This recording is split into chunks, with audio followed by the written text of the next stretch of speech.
जय हिंद दोस्तों, मेरा नाम सोनी कुमारी है और आज से फिर से मैं वापस आ गई हूँ हमारे कक्षा को आगे बढ़ाने के लिए। और आज का हमारा टॉपिक रहेगा एनपीसी का ही यानी कि नॉर्मल प्रोबेबिलिटी कर्व का ही पार्ट 2 वीडियो। जिसके पहले वीडियो में हमने पढ़ा था कि नॉर्मल डिस्ट्रीब्यूशन क्या होती है। आज हम लोग पढ़ेंगे एनपीसी का इंट्रोडक्शन और प्रॉपर्टीज़। ठीक है, स्टार्ट करने से पहले देख लेते हैं कुछ मेरे बारे में। Thank you. पिछली कक्षा में हमने पढ़ा था कि नॉर्मल डिस्ट्रीब्यूशन क्या होता है और आज की कक्षा में हम लोग पढ़ेंगे नॉर्मल प्रोबेबिलिटी कर्व का इंट्रोडक्शन। इस स्टार्ट करने से पहले मैं बता दूं कि ये क्वेश्चन बीएड के हिसाब से बहुत ही इम्पॉर्टेंट है और हर वर्ष पूछे जाते हैं। तो स्टूडेंट्स या फिर आप जो भी मेरे मित्र हैं, आप लोग इस क्वेश्चन को बीएड में अगर आप हैं, बीएड के लिए आप अपीयर कर रहे हैं, तो ये क्वेश्चन को गलती से भी स्किप ना करें क्योंकि ये मोस्ट इम्पॉर्टेंट क्वेश्चन है। हर साल आता है, चाहे आप किसी भी यूनिवर्सिटी से हों, और हर साल पूछे जाने वाला यह प्रश्न है। तो स्टार्ट करते हैं आज का ये वीडियो। तो हम लोगों ने क्या पढ़ा था, लास्ट क्लास पढ़ा था व्हाट इज़ नॉर्मल डिस्ट्रीब्यूशन। आज हम लोग देखेंगे नॉर्मल प्रोबेबिलिटी कर्व। ठीक है, तो नॉर्मल प्रोबेबिलिटी कर्व, प्रोबेबिलिटी मतलब क्या होता है, संभावना। नॉर्मल डिस्ट्रीब्यूशन में हमने क्या पढ़ा था कि एक ग्रुप का जो स्कोर है उसके मीन के दोनों साइड इक्वली डिवाइडेड रहता है। मतलब जितना 50% एक इस साइड 50% उस साइड। बट एनपीसी में हम लोगों को क्या मिलता है, नॉर्मल प्रोबेबिलिटी। और प्रोबेबिलिटी का मतलब होता है संभावना। मतलब एकदम से इक्वल हो ऐसा संभव नहीं है।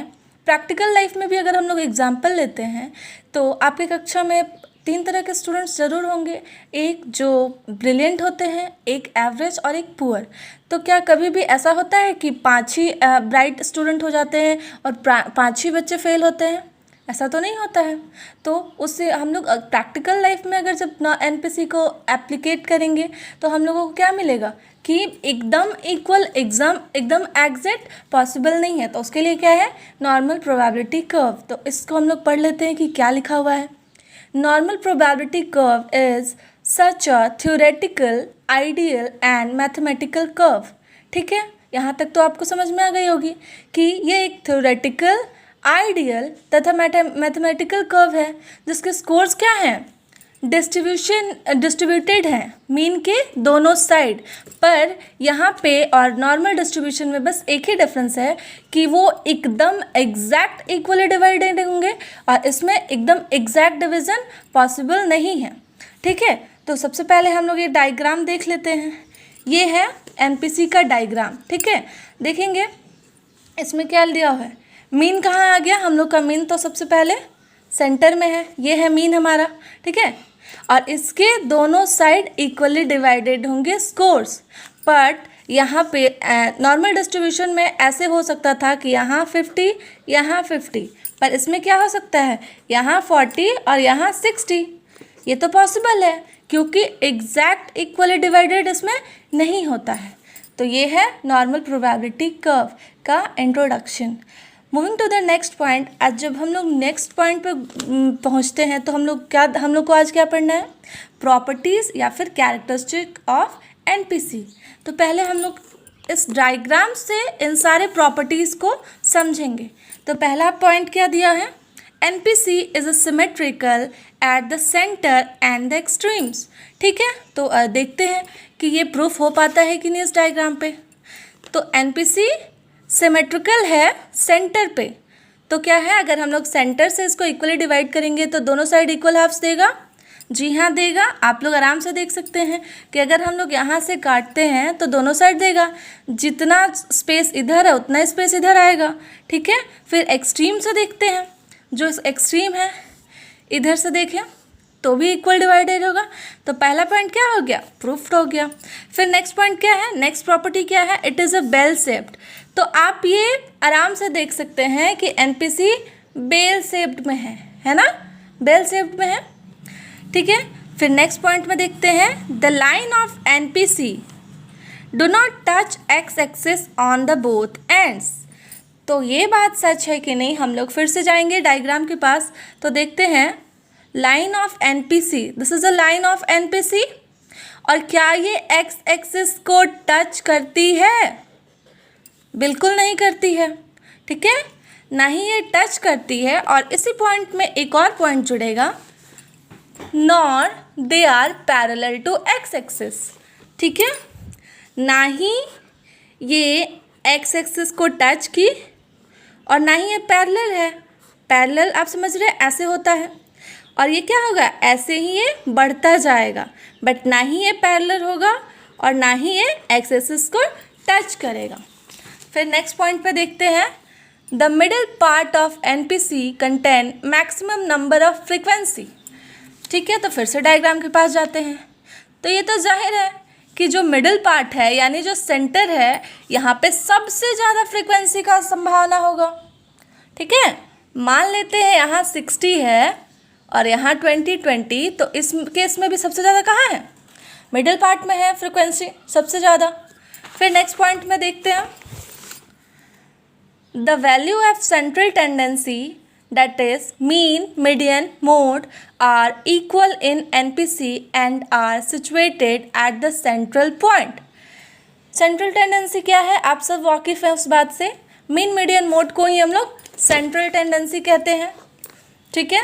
Central tendency, mean, median and mode, ठीक है।